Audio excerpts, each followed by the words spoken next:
Mahadeva Shambho. Shiva Shiva Shambho. Shiva Shiva Shiva Shambho. Shiva Shiva Shiva Shambho. Shiva Shiva Shiva Shambho. Mahadeva Shambho. Mahadeva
this one easier. Bole Baba Ki Jai. So as promised, we have a story about a king and a businessman and a Muni and some radical devotion, which I think after today's radical fire ceremony in the snow, we can all understand.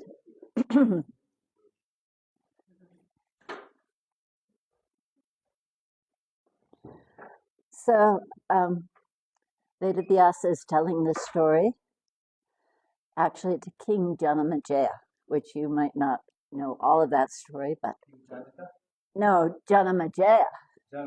Yes, he's the son of Pariksit, who got bit by Taraksaka. Anyways, this is a very long story. Yes? I'm amplified for our readers, for our listeners. If you need to come more forward, you can. So anyway, so Janamejaya said in a low, keen voice, Muni Vedavyasa, strange delight fills me when I hear about the Devi's deeds. I feel I want to hear them over and over again. But first, tell me how I can worship the Divine Mother and have her grace. Vedavyasa said, once the king Saratha of Kola was betrayed by his ministers to a marauding horde. They divided his own army against him and routed.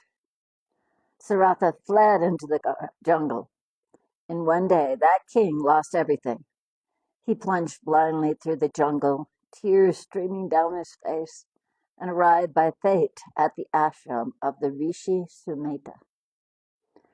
That hermitage was built on the banks of a turquoise blue river, and it was like a bit of heaven fallen into the world. Exotic fruit and flowering trees grew everywhere, and the little log huts that served as shelters for the Muni and his disciples. Wild creatures came there. Deer and tiger lay side by side, with no enmity between them. It was as if the lust of the hunt dare not enter this sacred ashram. The air was full of songs. Under the trees sat the Munis, many disciples, and their chanting of the Vedas was like a sacrament upon the air. Saratha stood for a moment at the edge of the glade, and immediately fear and grief left his mind as the deep peace of the ashram swept over the vanquished king's spirit. He tethered his horse to a tree and walked into the hermitage like a man walking into a beautiful dream. He felt he would like to spend the rest of his ruined life there. Saratha saw the Rishi Sumedha sitting under a tree that stood at the very heart of the glade. The Muni's body was attenuated by his long tapasya, and his slender form was perfectly quiescent, swathed in light. He was gently expounding the Vedas to his disciples, who hung on his every word. Just to see that holy man filled Saratha with a joy past his understanding. Tears filled the king's eyes, and without a word he went and fell at the feet of the Muni. The Muni saw that this visitor was no ordinary man. He offered the king a seat of darbar grass to sit on. The Rishi said, "Who are you, friend? Why do you weep? Is there anything we can do for you?" "I am Saratha, and I was king of Kola. But I was vanquished in battle, and I have lost my kingdom, my wealth, my army, my queen, and my children. I come seeking sanctuary. I will do whatever you say, for there is no one in this world that can help me but you. I fear my enemies are out hunting me. Save me, Muni, or I am lost." The Rishi gazed at the king's eyes for a moment, and the king had the eerie feeling that the sage was gazing into his very destiny. Then Sumedha said, Stay here in my ashram, O king. By the power of my tapasya, your enemies will never find this place. But as long as you are here, you may not kill any living creature. You will have to live on wild rice, fruit, and roots, as the rest of us do. The king agreed readily and began living in relative peace in the ashram. One day he went for a walk by himself in the jungle and sat under a shady mango tree. The king thought, "The robbers have my kingdom, and they are savage men. I have sure that they persecute my people, and I'm sure my poor elephants and horses don't get proper food. My servants must either be in prison or begging in the streets, and as for my queen and the rest of my kingdom, I dare not think of what they are subject to." As Saratha sat ruminating sadly under the tree, he saw a man approaching who seemed to have been crying and looked somber. Saratha beckoned to the stranger, who seemed to be in trouble, and asked him to sit at his side under the mango tree. When the man sat with a deep sigh, the king asked him, "Who are you, friend? Why are you so distressed?" "The wise say that two men who exchange 7 words with each other become friends. Speak to me. Tell me why you are so sad." The man thought that Saratha was some kind of a Muni and said to him, "I am a businessman, and my name is Samadhi. I'm a devout man, but my wife and sons are not like me. They have always been greedy for money. Why, friend, they took everything I owned and threw me out of my own house, saying that I am a miser." His eyes filled again. Then, controlling himself, the businessman said, "But tell me, who are you, stranger? From your face, you seem to be a noble and fortunate man." "I am Saratha of Kola. My own ministers betrayed me, and I was driven away from my kingdom. Well met, businessman. We are both in distress, and we shall make good friends. Let us spend our time together here in the heart of the forest. Let us forget our troubles and find our serenity." "But," the businessman cried, "ah, how can I be serene, my friend? O king, I yearn for my wife and sons and to be with them in our home, despite what they have done to me." The king was amazed. "How can you yearn for them when they have betrayed you?" "Businessman, even enemies are better than relatives who torment a man. Calm yourself, my friend. See where the truth lies, and remain here in the forest in peace." But Samadhi sighed, "Ah, my friend, I miss my wife and sons sorely, and I cannot help myself. Perhaps they even miss me and regret that they have what they have done. How shall I find peace when my mind is as restless as the wind?" The king confessed, "To tell you truth, I am at poor peace. I worry constantly about my kingdom and the havoc that the robbers must have been are wreaking in it. And what shall we do, friend?" The king said, "There is an enlightened rishi ashram nearby. It is there that I live now. Come, friend Samadhi, let us go to the wise one and ask him for a cure for our grief." The businessman agreed, and the two friends went to see Sumedha the Muni. They found the Holy One in meditation under a tree where he was perfectly tranquil, his face bright and a smile full of kindness on his lips. They prostrated themselves before him, and then the king said, "My lord, this is Samadhi, who is a businessman. We met in the forest. He and I are both tormented by misfortune. O Muni, for just as I have lost my kingdom, he has lost his home." The Muni said, "I thought you were at peace in my ashram, Saratha." "I have surely found some peace, my lord." Excuse me. "But my mind turns back repeatedly to dark thoughts of my kingdom.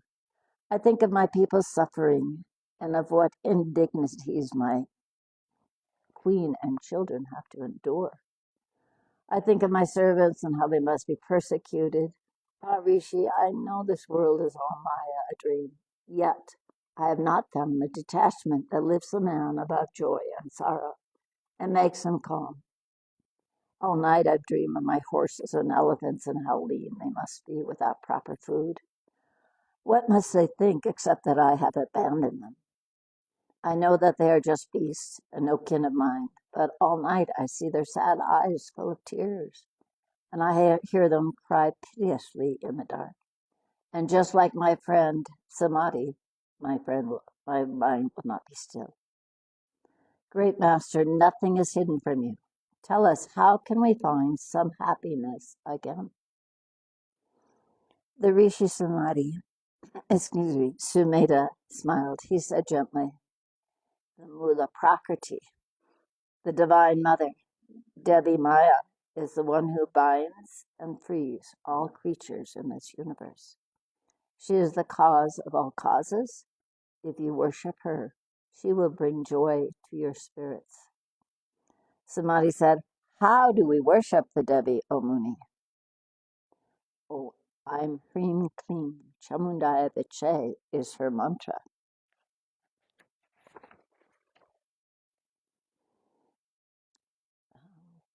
And those people who worship the Devi, particularly during the Navratri in spring and fall, has his every desire granted. And then he goes on to ask about the fire ceremony at the Navratri. And so the Muni explains how to have it, like we just had our fire ceremony. And then he went on and said, also during the Navratri, young girls should be worshipped as embodiments of the Divine Mother, with sandal and ornaments, scented oils and garlands of flowers. The poor and the brahmanas are fed, and the bhakta fasts for 9 days and eats his first meal on the 10th. The devotee who keeps the Navratri Vratra acquires unswerving bhakti for the Divine Mother, and his every wish is fulfilled. The Muni smiled, and his face shone with kindliness.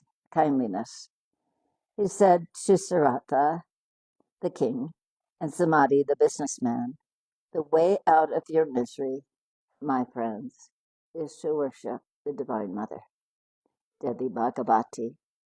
Keep the Navratri Rata, and all your troubles will end. The suffering in a man's life is only the Devi subtly calling you. She calls you both.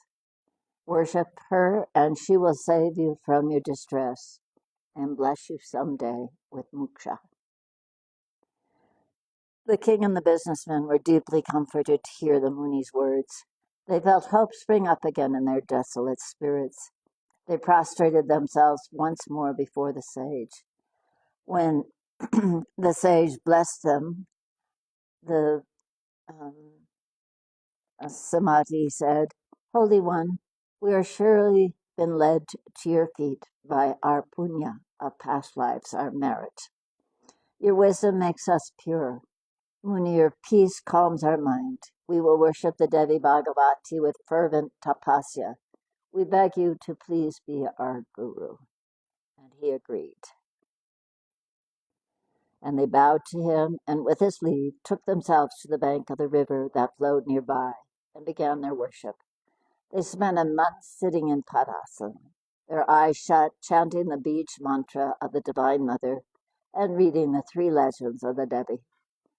Bhakti took root in their hearts and grew swiftly.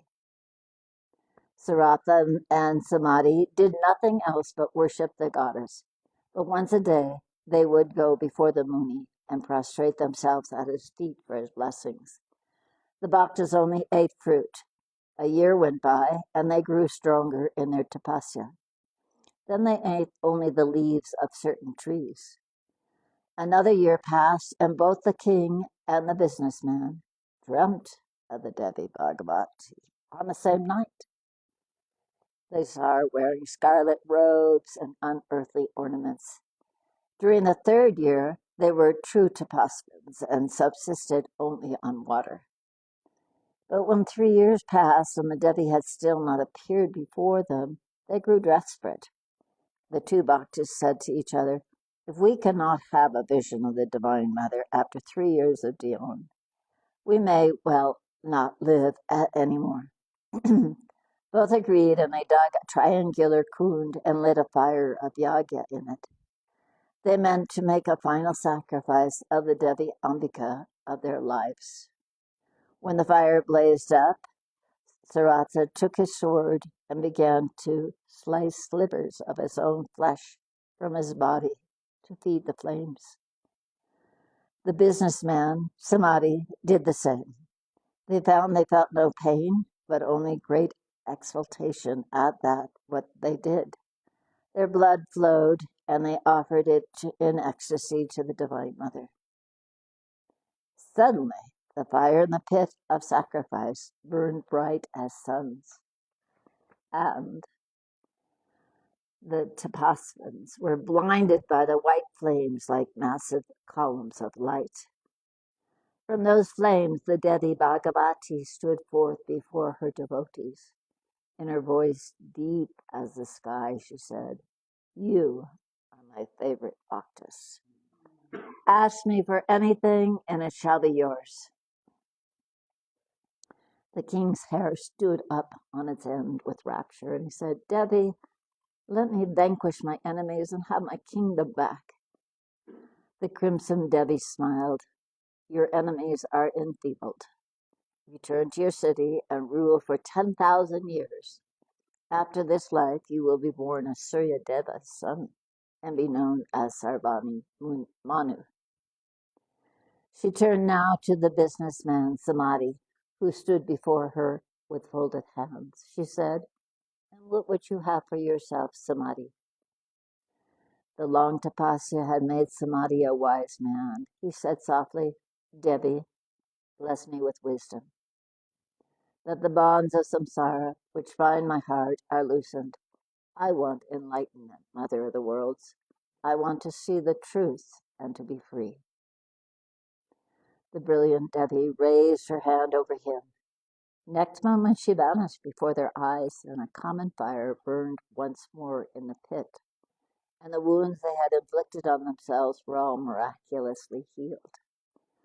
Glowing with their experience, the two bhaktas came to the Muni, Sumedha, and told him what had happened. Just then they heard a great noise at the edge of the ashram. Sumedha smiled and said to the king, "Look, king, your ministers who betrayed you have come to beg your forgiveness." It was true. Not only his ministers, but most of the people as well had come to beg the king to return and to be their king once again. They had risen up themselves to destroy many of the robbers and had driven the rest out of the kingdom. They fell at his feet and begged his forgiveness, and Saratha went home with him to his kingdom with his ministers and his people and began to rule more wisely than ever. The Devi Ambika's grace was upon the king, and he was a just and a prosperous king. But Saratha was not the only one that the Devi blessed. As the king's ministers came to Sumedha's ashram, strange things happened to Samadhi, the businessman. He sat some distance from the congregation in the hermitage. His wife and sons did not come to ask pardon or call him back home. Instead, the Devi visited Samadhi again, subtly in his spirit. She loosed a tide of knowledge and joy into him. She set him free. When he knew the truth, all the businessman's old attachments fell away from him like a snake's old skin. 1,000-petaled lotus unfurled in his head, and he was one with the Parashakti, with eternal bliss, with the Divine Mother. The illumined Samadhi spent the rest of his mortal days wandering from one sacred site to the next, and when death came for him, the Deity appeared and took him into herself, and he had moksha, said Vedavyasa to Janamajaya. Jai Mahamaya ki jai. Haidakhandi Mata ki jai. So now the moment of questions. Any questions?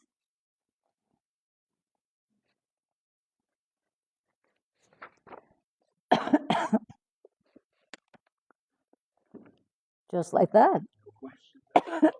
Excuse me.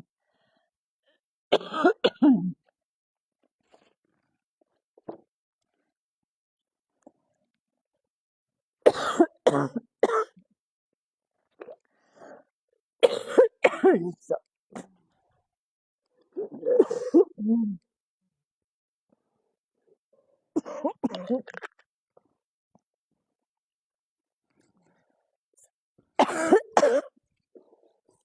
so thank you for joining us. Tomorrow I hope I hope my cough is better.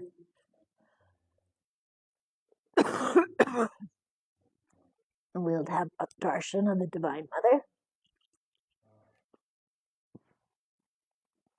and pray that we all receive the wisdom of our beautiful mother. Boli Baba Kita.